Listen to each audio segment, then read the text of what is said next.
ဒီကားလေးတွေကလေဘရောက်ကြီးပေါင်းနဲ့လုတ်ပြီးထားတာပါရှင်ဘရောက်ကြီးပေါင်းဆိုတာရိုးရိုးဘရောက်သားထက်ပို့ပြီးတော့ဈေးကြီးတယ်ပေါ့နော်ဘာလို့ဆိုလို့ရှိရင်ဒီဘရောက်ပင်ပေါ်မှာဒီကြီးပေါင်းတွေကအချိန်အကြာကြီးနေတော့မှဒီပင်စီအကိုက်ခတ်တွေမှာဖြစ်လာတာပေါ့နော်သူကကြတော့အစစ်အမြင့်ပုံသဏ္ဍာန်ကြီးရှိရကွာအဲ့ဒီအစိတ်အပိုင်းတွေကိုခေါ်တာပေါ့နော်ဘရောက်ကြီးပေါင်းရဲ့လက္ခဏာတွေကြတော့သူ့ရဲ့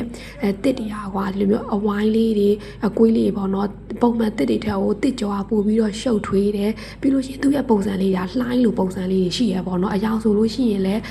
ရွှေညိုရောင်တွေပြီးရင်နီညိုရောင်ပေါ့နော်အဲ့လိုမျိုးလေးတွေ့ရတယ်ကွာသူ့ရဲ့အသားကြတော့လေလုံးဝတာမန်အသားတွေထက်ကိုတိတ်သေးစားကပို့ပြီးတော့မြင့်မာတယ်ပို့ပြီးမာကြောတယ်ပေါ့နော်ဒီဟာလေးဒါလေးဆိုရင် site ကအမြင့်8လက်မှာပဲရှိတယ်ကွာသူကပုံမှန် site အရန်ကြီးတဲ့ဟာတွေဆိုရင်လေတွေးဖို့ရှာဖွေရတော်တော်ခက်တယ်ပေါ့နော်အဲ့တော့ဒီ site လေးတွေပဲလာတာများတယ်ဘလို့နေရာတွေသုံးလဲဆိုရင်ဒါမျိုးပပူးရုပ်လေးတွေ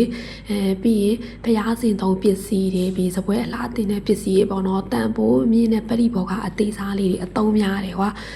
ဒီကဘာလို့ရှားပါလဲဆိုရင်သူ့ကတဘာဝအတိုင်းရရှိဖို့အတွက်ကတအားလဲခတ်တယ်ပြီးရင်ဒီတစ်ပုံစံလေးကတတုံးနဲ့တတုံးမတူကြဘူးပေါ့နော်ပပူးထူးတဲ့နေရာမှာလဲသူ့ရဲ့ပပူးထူးခါကပုံမှန်အသားတွေထောက်ပို့ပြီးတော့များများပေးရတယ်ကွာပြီးရင်စုဆောင်တဲ့ဒီဝါသနာရှင်တွေဆိုလို့ရှိရင်လည်းများတယ်ပြီးရင်ဒီတစ်တာကိုရတဲ့